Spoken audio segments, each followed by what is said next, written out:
I had this dream. I dreamt that I was walking through a park, and I wanted to take a rest, so I sat down next to a girl on a bench. The bench was rather long, so there was some distance between us. I thought the girl seemed strange. She was staring straight ahead. I thought she might be taking in the view, but she seemed like she wasn't looking at anything at all. Her eyes looked dead. I myself stopped staring at her and continued to mind my own business. I was enjoying the peace until she broke the silence. "Why?" she said.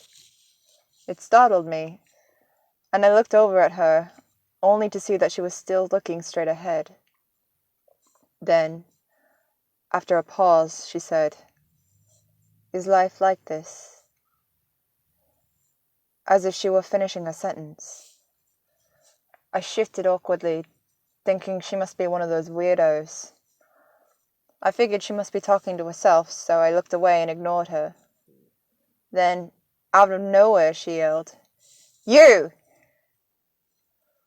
I jumped in my seat and turned to her, now facing me with a finger pointed at my chest.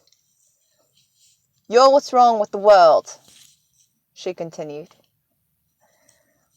Now I was on my feet. I said, "What are you talking about? Look, I'm just trying to sit here in peace. I don't want to talk to anyone." I started to walk away. I'd find a better bench. But then she spoke again. But this time her voice changed. It took on a calmer and more casual tone. She said, "That's what's wrong with you. You're a recluse. Your parents must be so disappointed in you." I turned around to see her staring straight forward again. She wasn't even looking at me.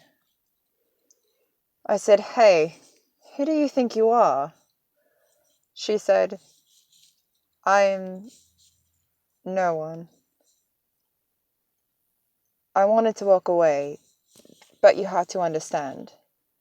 She looked so young, 15 at the oldest, with long, straight black hair. It explained her petulance, but still, her face was so melancholic.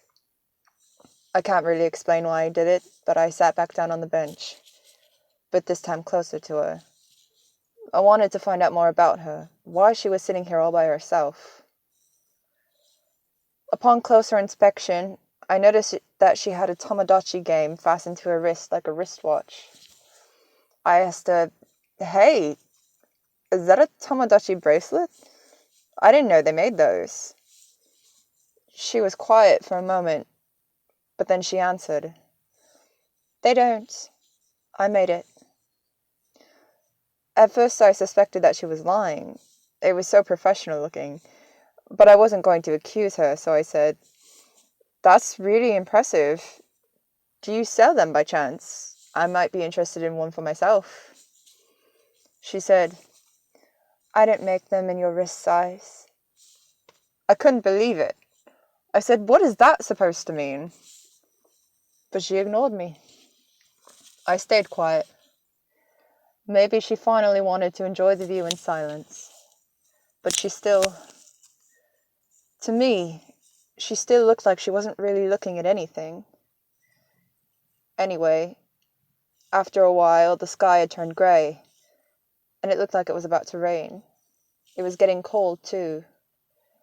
And while I was wearing a light jacket, this girl was only wearing a summery dress.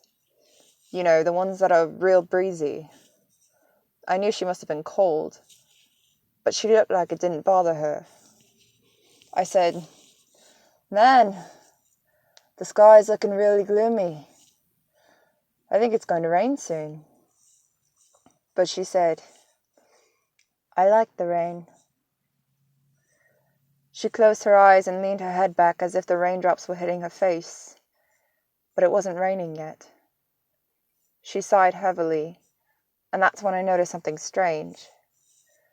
It was so cold that I could see the breath in front of my face, and I wasn't even breathing heavily. But when she sighed, there was nothing. And her legs were childishly splayed open, considering that she was wearing a dress. And her arms were spread out and relaxed too. But if she were cold, wouldn't she be bunched up? That's when I knew. She really wasn't cold. I mean, she really wasn't cold, despite the weather. I had to ask her. I had to know. I said, "Hey, you're not a ghost, are you?"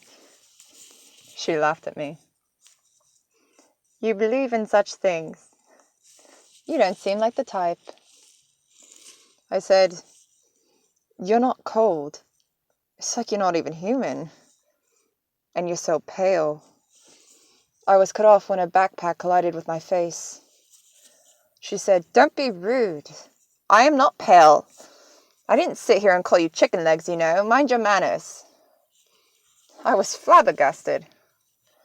I said, "You've got to be kidding me. Mind your manners. You're one to talk." She just smiled and made a small, satisfied sort of noise. I laughed quietly. She really was one of a kind. Suddenly the mood shifted, and she said in a serious voice, "I need to leave soon." I was taken aback by her tone, but I said, "Yeah, I guess we both do. It's pretty late." She said it again. "I need to leave."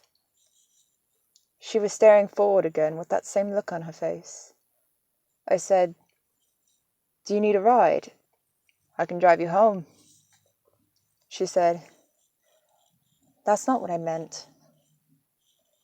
Never mind.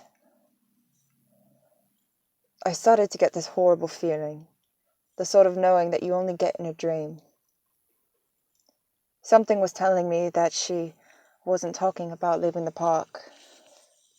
I said, "You can't leave. You're my friend."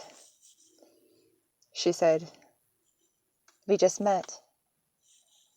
I said, "We have similar interests. We can make each other laugh. Even though we don't always see eye to eye, we still find a way to get along in the end.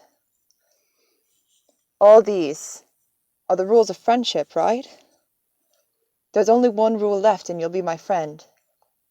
She asked, "What rule?" I looked at her with earnest, and I said, "Friends are always there for each other no matter what. If you leave, you won't be my friend anymore. You can't leave." She said, "I don't know anything about the rules of friendship.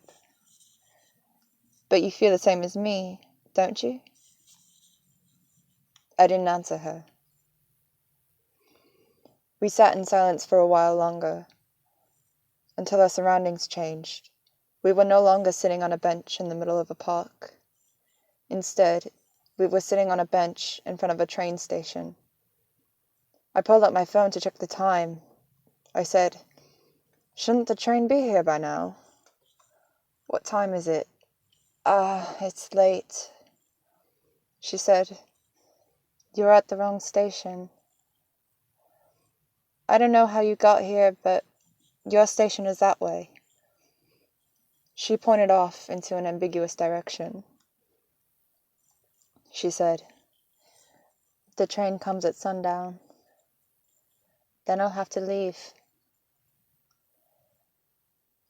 I knew that this was probably my last chance to go back to where I came from, but I couldn't let her leave. I said, "Come with me." She said, "I can't go with you." She paused, and then she said, "We're friends, right? You and I?" I didn't hesitate. "Yes, we're friends." She said, "I can't go with you, but you can come with me. If you don't come with me, then we won't be friends anymore, right? So you should come with me, unless you have other friends that you need to be there for."